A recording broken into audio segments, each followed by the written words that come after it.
আসসালামু আলাইকুম। Kitchen by আজমাইস মম থেকে আপনাদের সবাইকে স্বাগতম। আজকে আমি আপনাদের জন্য নিয়ে এসেছি খুবই মজাদার ঘরোয়া পদ্ধতিতে তৈরি ডাল দিয়ে পুঁই শাকের একটি দুর্দান্ত রেসিপি, যা খুবই সহজেই আপনারা তৈরি করতে পারবেন এই ভিডিওটির মাধ্যমে। চলুন দেখে নেওয়া যাক ধাপে ধাপে কিভাবে এই রেসিপিটি তৈরি করা যায়। আমি একটি প্যানে নিয়ে নিচ্ছি 100 গ্রাম পরিমাণ মসুরের ডাল। ডালটা আমি ভালো করে ধুয়ে নিয়েছি। এরপর দিয়ে দিচ্ছি আমি 4 কাপ পরিমাণ পানি। পানিটা একান্তই আপনার নিজের পছন্দ মতো, আপনি চাইলে পানি বেশিও দিতে পারেন। এতে ডালের কনসিস্টেন্সির ওপর ডিপেন্ড করবে ডালটা আপনি ঘন খাবেন না পাতলা খাবেন। পানিটা দেওয়ার পরে চুলায় আঁচ দিয়ে এবার আমি দিয়ে দিচ্ছি 1 চামচ পরিমাণ লবণ। দিয়ে দিচ্ছি আমি হাফ চামচ পরিমাণ মরিচের গুঁড়ো এবং হাফ চামচ পরিমাণ হলুদের গুঁড়ো। এবার আমি দিয়ে দিচ্ছি ফালি করা কাঁচামরিচ 5 থেকে 6টি। 10 মিনিট জাল দেওয়ার পরে যখন ডালটা অলমোস্ট ফুটে আসবে, তখন এবার ডালটাকে একটু ঘুটিয়ে নিতে হবে।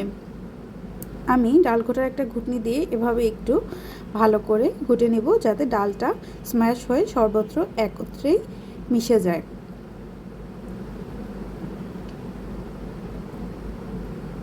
খুব সূক্ষ্মভাবে করতে হবে, চালটা একদম পড়ে না যায় সেদিকেও খেয়াল রাখতে হবে।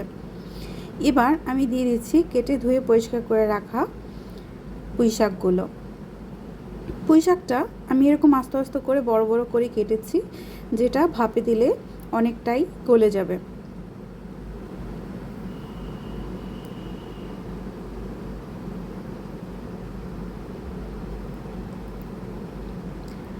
পুঁই শাকটা দিয়ে দেওয়ার পরে এবার আমি ভাপে আরও 10 থেকে 15 মিনিট একটু রান্না করে নেব। জালটা সবসময় মিডিয়াম লোতেই থাকবে। ভালো করে নাড়িয়ে প্রথমে একটু মাখিয়ে নিতে হবে, তাতে সিদ্ধ করতে সুবিধা হবে। ঢেকে দিলে খুব তাড়াতাড়ি সিদ্ধ হয়ে যাবে। এবার আমি ঢেকে দিয়ে 15 মিনিট একটু লো আঁচে জাল করে নেব। আমার পুঁই শাকটা অলমোস্ট সিদ্ধ হয়ে এসেছে।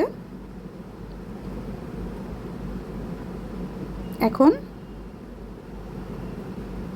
পেঁয়াজ তেলে বাগারের সময় আমি ডালটা উঠিয়ে নিয়ে খুব অল্প পরিমাণ তেল দিচ্ছি, 2 থেকে 3 টেবিল চামচ পরিমাণ।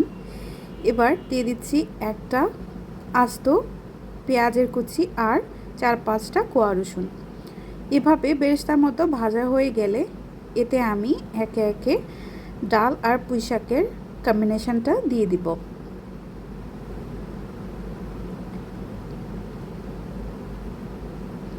ডালটা দিয়ে দেওয়ার পরে এরকম যখন ফুটফুট করে ফুটতে থাকবে, তখন আমি একটু ভালো করে নেড়ে সর্বত্র সব উপকরণগুলো মিশিয়ে নিব। আরও 2 মিনিট লো আঁচে আমি রান্না করে নেওয়ার পরে তৈরি হয়ে যাবে মজাদার ডাল দিয়ে পুঁই শাকের একটি দুর্দান্ত রেসিপি। আমার রেসিপিটি কেমন লাগলো জানাবেন, আমার কমেন্ট বক্সে জানাবেন, আর চ্যানেলটি সাবস্ক্রাইব করবেন। আল্লাহ হাফেজ।